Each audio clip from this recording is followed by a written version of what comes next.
どうも、クーピーチャンネルです。今年もこの季節がやってきました。新しいポータブルクーラーの検証です。夏の車中泊では欠かせない存在になってきました。今日は実際に車に設置してみて何度下がるのか検証、そして1日触ってみて実際に感じたメリットデメリットをお伝えします。過去に検証したポータブルクーラーの動画はこの動画の説明欄にリンクを貼っておきます。調べたら6機種やってました。今回で7機種目です。ここ近年は毎年性能アップされた新製品が各メーカーさんから発売されます。今年もエコフローさんから性能アップした新製品発売されます。こちらはエコフローウェーブ2と言います。発売前のプロトタイプをお借りしています。エコフローさん、今年もかなり攻めています。このポータブルクーラーウェーブ2とともにもう一つ新製品、世界初の製氷機と取り外し可能な脱着式バッテリーを備えたポータブル冷蔵庫グレイシャーです。両方とも車中泊に使えそうです。今回はポータブルクーラーを中心に検証します。今から検証なんですけど、残念なことに今4月ということでそこまで暑くありません。本当は炎天下の真夏日に検証したかったんですが、今回は外気温23度での検証になります。ただですね、車内はこれでもかなり暑くなっていると思います。軽キャンピングカーとライトキャブコン、そして軽自動車、今温度計設置しますので一番暑い車で検証します。はい、こちら N 版の中なんですけど、現在 33.7 度、かなり暑くなってますね。で、これワイヤレスの温度計設置してるんですけど、これ1番がライトキャブコン23度で、2番が軽キャンピングカー29度。やっぱりキャンピングカーの断熱性能すごいですね。N 版は 33.7 度まで上がってます。じゃあこの N 版で検証します。まずはこの Wave 2性能アップしたところを簡単にお伝えします。スペックはこちらに貼っておきます。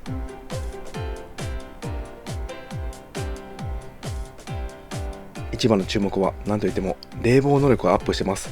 前回の Wave 1が 1200W、Wave 2が 1500W です。この 1500W は冷房能力で消費電力ではありません。カタログによると5分で車内が35度から25度に10度下がるようです。冷房と暖房を切り替えて使用できます。この本体の下にオプションのバッテリーパックついてるんですけど、これで2時間から8時間使用可能ということです。このバッテリーパックのスペックはこちらに掲載しておきます。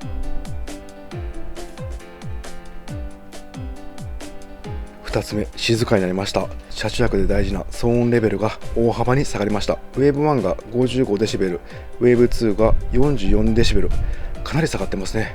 これ本当なのか実際に後で計測します。サイズもコンパクトになりました。 Wave 1より 20% サイズダウン、重量は 17.5kg から 14.5kg、 3kg 軽くなりました。 N 版の助手席に置いてみるとこんな感じです。軽くはないんですけど持てる重さです。ちょうど助手席に乗るサイズですね。これバッテリーパックつけたものなのでいらなかったらもうちょっと高さは下がります。こちらが裏面です。ここからドレン水が出ます。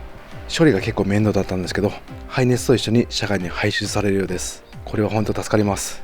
暖房の場合はドレン水出ますんで、ここにホースを挿してでこっちから排出します。排熱用ダクトパネルが1枚ついています。これ欲しかったんです。実際に車中泊で使うとき DIY するんですけど、設置するパネル作るの結構手間だったんですよね。今回はこちらついてるんで DIY の難易度が下がりそうです。このダクトが排熱ダクトです。ここに設置して車外に熱い空気を出します。そしてこちら側が車外の空気を取り込むダクトになります。この2つを車外に設置します。その際、車の窓に設置するダクトパネルがこちらになります。なんかかなり良さそうなんですけど、これよかったら実際に自分でも買って実際の車中泊で使用していきたいんですけど、気になる点がいくつかあります。実際の冷房能力気になります。カタログでは5分で10度下がると記載されてます。本当に下がるんですかね。これは今から検証します。ポータブルクーラーってやっぱりうるさいんですよね。冷えても快適に眠れないと意味がないです。これも実際に車内で何デシベルか計測します。この排熱ダクト用パネルの設置なんですけど、これ窓につけるんですけど、実際に取り付け方法ですね。面倒ではないか今からやってみます。消費電力カタログでは約 500W、 正直これでは長時間使えないはずです。実際に何ワットなのか、そして電源つけた時に突入電力というガッて上がる電力があるんですよね。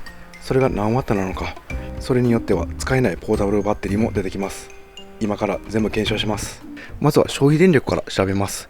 現在バッテリーパック接続してますんで、バッテリーパックで何ワット消費されるか見てみます。ここでモードを選択します。冷房モードで、設定温度はもうこの16度一番低くしておきます。で、風量はこれで3段階あって一番小さくしておきます。はい、冷房がつくとここ青く光ります。これは分かりやすくていいですね。Web2 専用のアプリがあります。こちらでバッテリーのところを触るとこんな感じで出力が分かります。現在約 229W ですね。これで風量最大にしてみます。はい、風量大で約 247W 消費されてます。風量ではそこまで消費電力は変わらないようです。ただですね、そんなに風量これ弱はやっぱ弱くて、一番強い強でもそんなに強くないです。この冷風吹き出し口から10センチ離れたところでも風速 5.2 メーターです。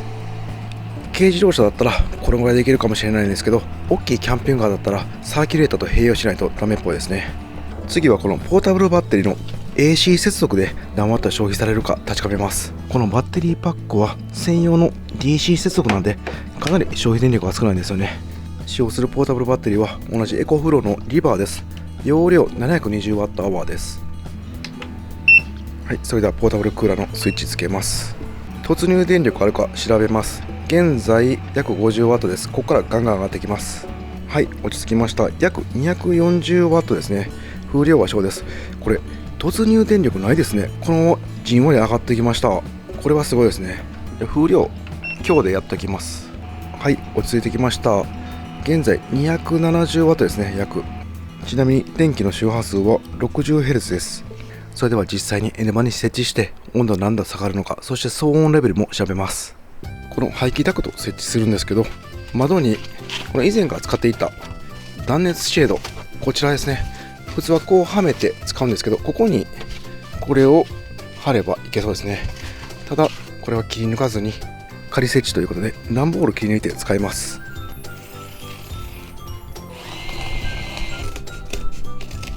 はい、簡単に切り抜きました。で、ここにダクトが来ますんで、この辺ですね、この辺につけます。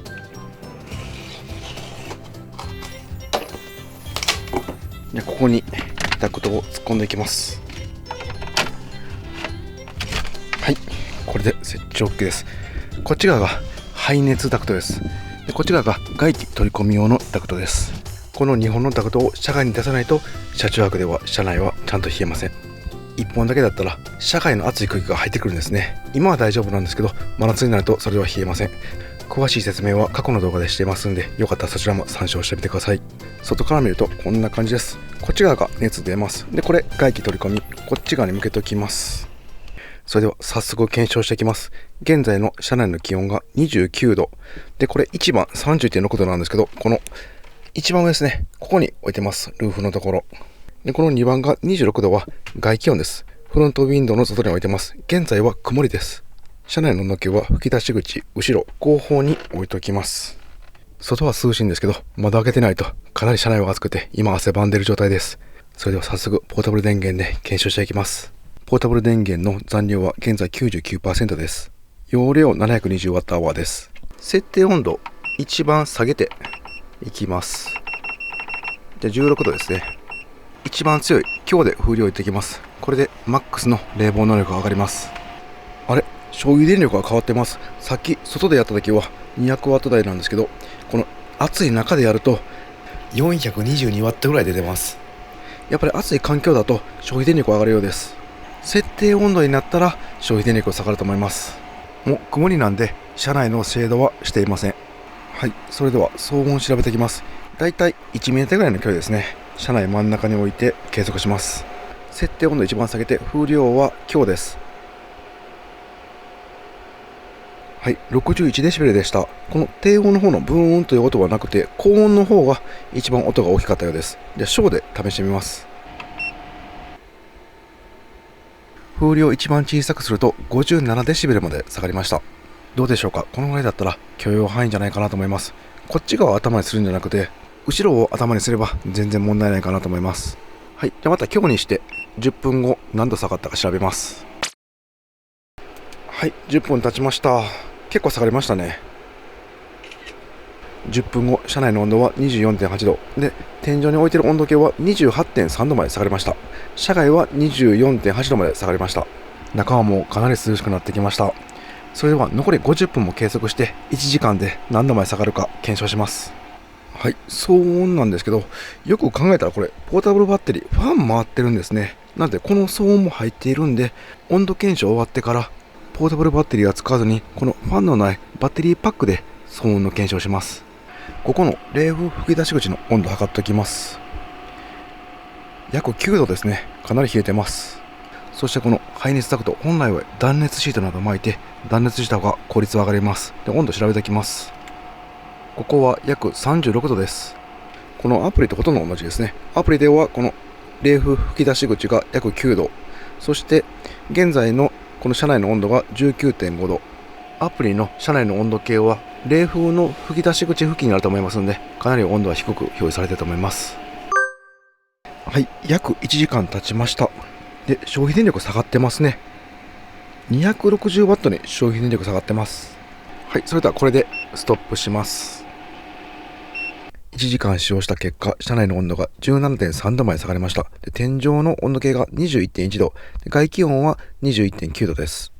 ポータブルバッテリーは 99% から 62% に減りました。最後の結果まとめとメリットデメリットをお伝えする前に、最後にポータブルバッテリー使わずにこのバッテリーパックと Wave2 だけの騒音を調べていきます。それではまずはつけてない状態の騒音を調べていきます。無音の状態で 51dB でした。次、バッテリーパック接続します。風量弱からいきます。弱で 57dB でした。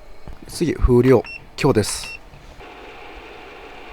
風量強だと 59dB でした。やっぱりポータブル電源使ってると 60dB 超えてたんで少し静かになりました。はい、それでは今回の検証結果をまとめます。1時間使用しました。車内が29度から 17.3 度、マイナス 11.7 度。計測時刻はお昼の3時です。外気温26度から最終 21.9 度まで、外気温も4度下がってるけど、それ以上に車内も下がりました。騒音は風量小で 57dB、風量強で 59dB、消費電力は約 500W、設定温度になると 220W から 260W ぐらいになります。ポータブルバッテリー容量 720Wh で 99% から 62%、37% 消費しました。2時間は問題なく使えると思います。容量 1000Wh なら3時間は持ちそうです。最後に今日1日この Wave2 触ってみて感じたメリットデメリットをお伝えします。まずはメリットから1つ目、騒音が下がりましたね。これ軽自動車の中にいても過ごすことができます。外も静かになっていました。隣に車いても大丈夫だと思います。ただ窓のパネル1枚だけなんで外の音はガンガン入ってきます。この操作かなりやりやすかったです。トリセツ読んでなくても多分すぐ分かると思います。で、冷房の時なんですけど、ここ青く点滅するんですね。これめっちゃいいですよね。やっぱり操作パネル見なくてもパッて見た感じ、冷房か送風か暖房かは分かるのは嬉しいと思います。今回ポータブルバッテリーでも使用しましたが、突入電力はほとんど上がりませんでした。これはめちゃくちゃ大きいと思います。結構 2,300W の消費電力が低いポータブルクーラーでも突入電力は 1000W ぐらいあるタイプもあります。でもこれはほとんど上がらなかったんで、いろんなポータブルバッテリーが使えると思います。この窓の設置ですよね。 DIY 慣れてない方なら 2,3 時間はかかると思います。で、このダクト用のパネルなんですけど、すごい柔らかい素材で耐久性もないのでそのままは使えません。結局自分はこの型取りに使ってカッターでダクトを切り抜きました。旅先に行ってこういったパネル設置するのちょっと面倒ですよね。車種ごとに DIY しなくてもいけるような窓パネルがあればいいんですが、これはやっぱり難しいんでしょうね。でもこの窓用パネル用意してくれたのはかなり大きいと思います。風量なんですけど、軽自動車だったら全然問題ないんですけど、こういった大きいキャンピングカーならサーキュレーターなどいると思います。昼間だと 1000Wh タイプのポータブルバッテリーでも 2,3 時間しか使えません。省エネでパワーが上がったといえど、ポータブルクーラーなので過度の期待は禁物です。日が落ちてから使う夜寝る時だったらこのお休みモードでつけたり消したりしてくれるんで、バッテリーパックで8時間持ちます。同じエコホロのポータブル電源デルタプロなら18時間持ちそうです。インバーター内蔵の日本製の家庭エアコンのように設定温度になったら消費電力 50W になるとかはないです。最低でもやっぱり 220W ぐらいは消費します。自分だったら軽キャンピングカーの助手席に置いて弱で使用します。弱だったらかなり静かです。そして今ソーラーパネル乗っけてますんで、約 350W ぐらいですね。太陽が出ていたら入力されます。そうなるとソーラーパネルからの入力だけでポータブルクーラーが動きそうです。かなりロマンありますよね。また炎天下の車中泊旅でも実際に使用して検証してみたいと思います。あとはこのサイズの大きいキャンピングカーですよね。炎天下で検証したいと思います。最後にこの氷もできる世界初のポータブル冷蔵庫、電源だけつけてみます。中はこんな感じになってるんですね。容量は38リッターあるそうです。こちら側がアイスメーカー製氷機ですね。約12分で18個の氷を作ってくれるそうです。これキャンピングカーに置いてハイボール飲みながら旅したら絶対楽しいですよね。冷蔵庫の裏にバッテリー挿入する場所があります。これですね。